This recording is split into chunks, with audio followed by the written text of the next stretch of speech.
Hi, I'm Eliza, And I'm Manny. and welcome back to the LC Experience. And today we are going to be covering the Trans Allegheny Lunatic Asylum and the history of it and the cruelty the patients went through while there. And if we personally think it's haunted. Yep.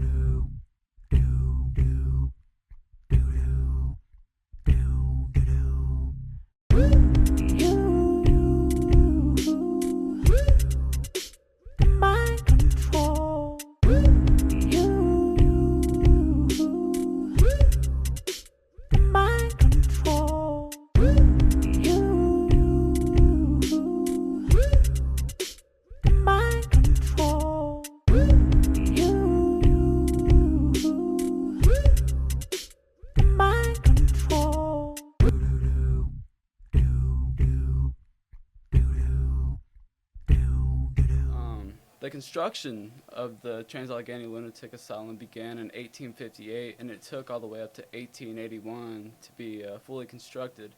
It is the largest hand stone cut building in North America.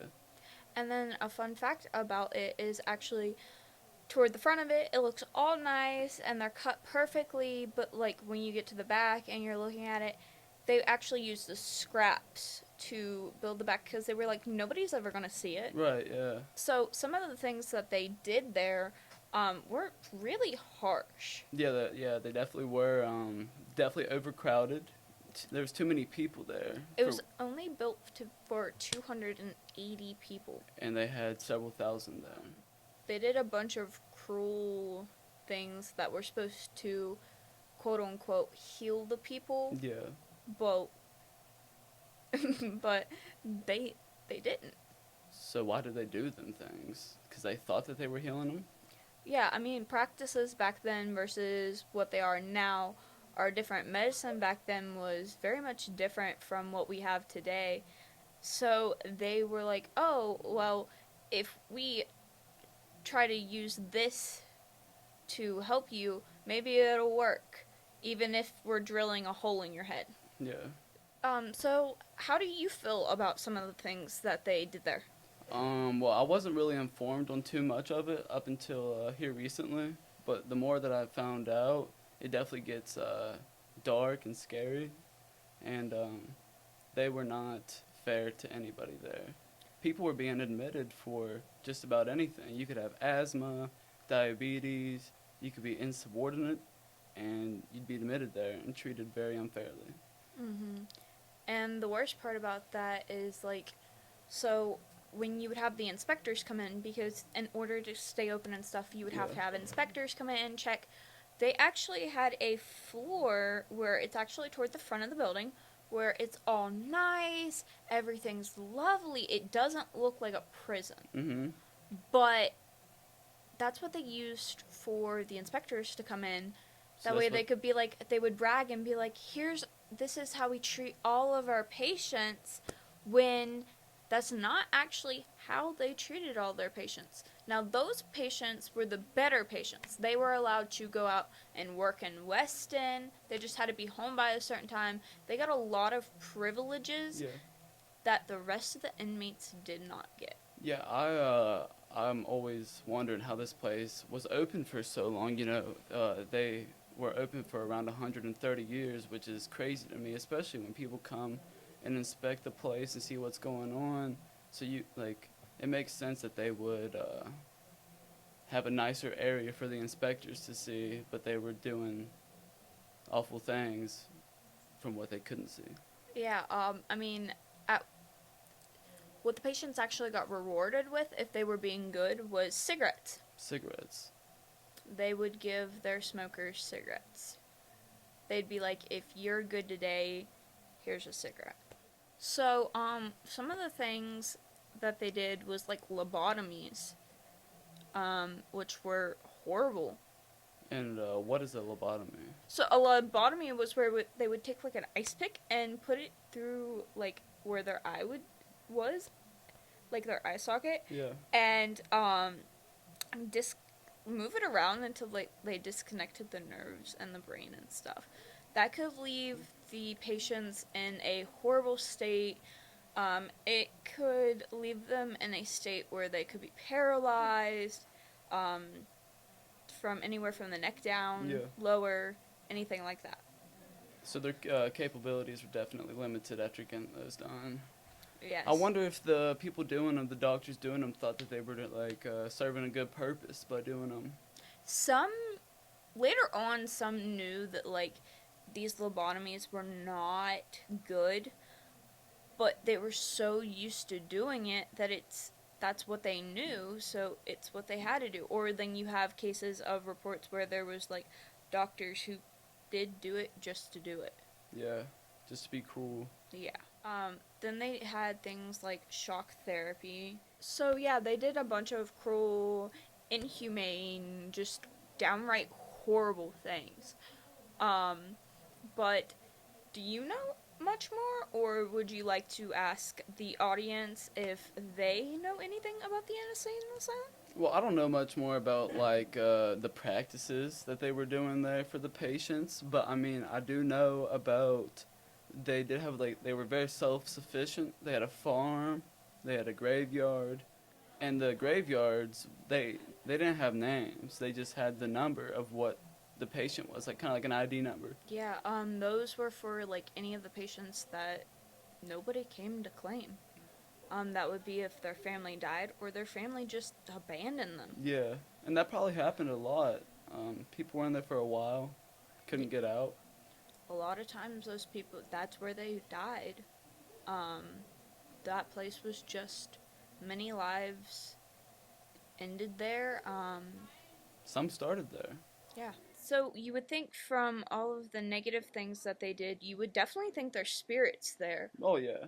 How do you feel about it being haunted? Well, I personally feel like I have to experience something to fully believe it, but I'm a skeptic about it all. But I've had family members who have worked there, and there has been many sightings from them. I've heard stories, and it's left them pretty traumatized and true believers of the paranormal.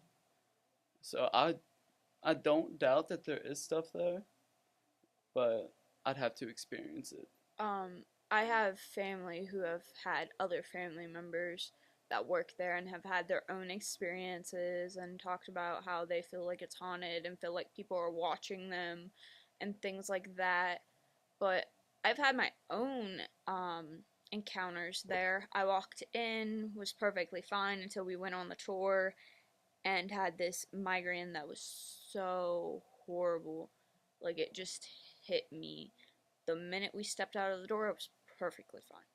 Is that like a common thing that people experience, whether like wherever they're at, if there's like paranormal activity? Headaches in there are really common. Smells, hearing things, being cold, some reports of being hot. Mm-hmm.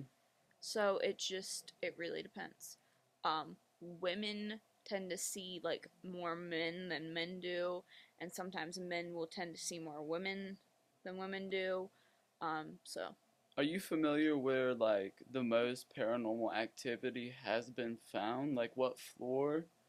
I'm not sure what floor, but I do know that each of them have like different like spots, like hot spots. Right.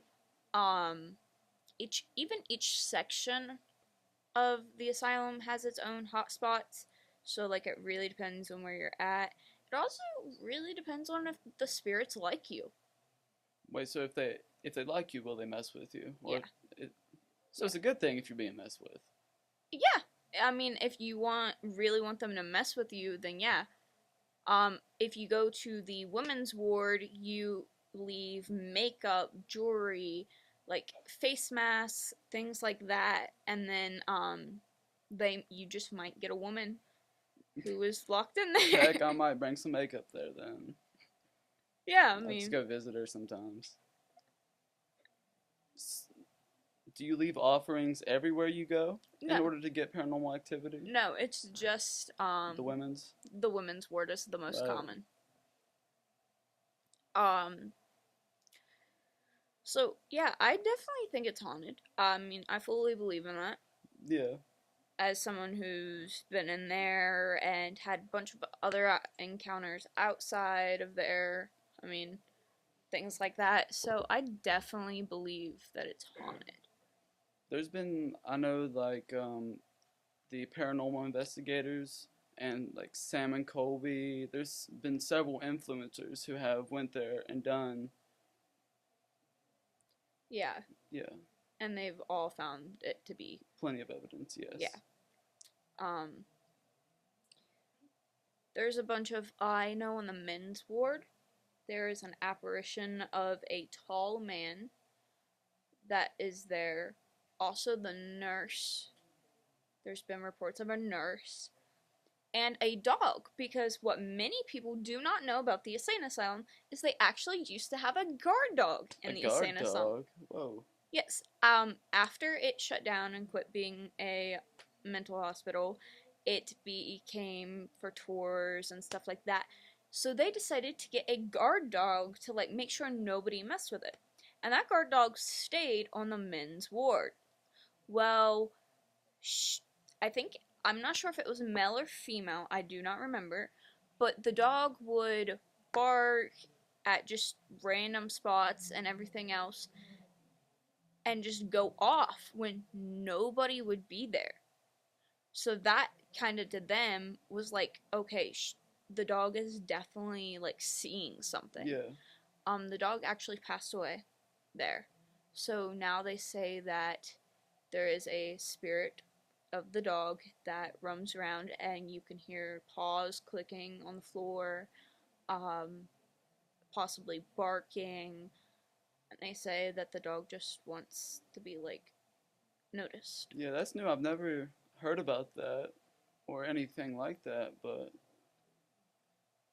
yeah, a lot of people haven't heard much about the dog, which I found interesting. Because you would think now they have, I guess, like cameras and stuff like that in there, things like that. So, other things that they had in the insane asylum would be they used to, out on the grounds, have commissary. what is commissary? That is like a place where they could go down and like buy stuff, anything they would like need. Yeah. There, they could go get. That building eventually got switched over. They also had a lunchroom that you would have to go like downstairs to. The lunchroom was actually tore down because it was compromising the main building itself, so they had to make the hard decision to tear it down. So do you know if it was torn down while they were still in business with patients? It was torn down after. After. I mean, you would think 130 something years of being open as an asylum would eventually wear it down, not to mention how long it's been open to the public for tours, investigations, and just things like that. Yeah. Has our audience experienced any paranormal activity there? Know anything about it? Let's hear, Bradley. I think it was the fourth or fifth floor is actually, to answer Mia's question, the most active floor. Really? I don't think you might know this, but there was a riot there at one point. A riot with the patients? Yes. It just broke out, and a lot of people just started killing each other because of how they're treated. Yeah. Most of the patients that were killed there were killed on the fourth or fifth floor. And yeah, there were many signs of their spirits there. So you went there and experienced a few things, and you can remember them. So has anyone else either had paranormal experiences, or like is there any other information that you guys know about the asylum? Well, I personally have taken 2 tours, and whenever I went there, I didn't experience anything that was paranormal, but I always just had like this bad feeling every place that I entered in there. Like certain rooms, like certain wards had different feelings. Like some of them you'd feel sad, some of them you'd feel like a pain in your chest. And then there was one room that actually like felt my like pain in my chest was this one room where this man smashed this other guy's head in with a bed frame. and I felt a super sharp pain in my chest. And also I got a headache, but besides that, I didn't really see any paranormal activity, but I had physical things happen to me that made me believe. So you definitely felt it. Yeah. A lot of people report of feeling like emotions and stuff like that walking into the different places because you're feeling the emotions of the people who stayed there. So does anybody else have anything that they would like to add? Well, I've never experienced anything paranormal. I haven't really been in there besides an actual asylum. I've been once. Like, I think when my brother and sister were young, they saw a handprint on the windows.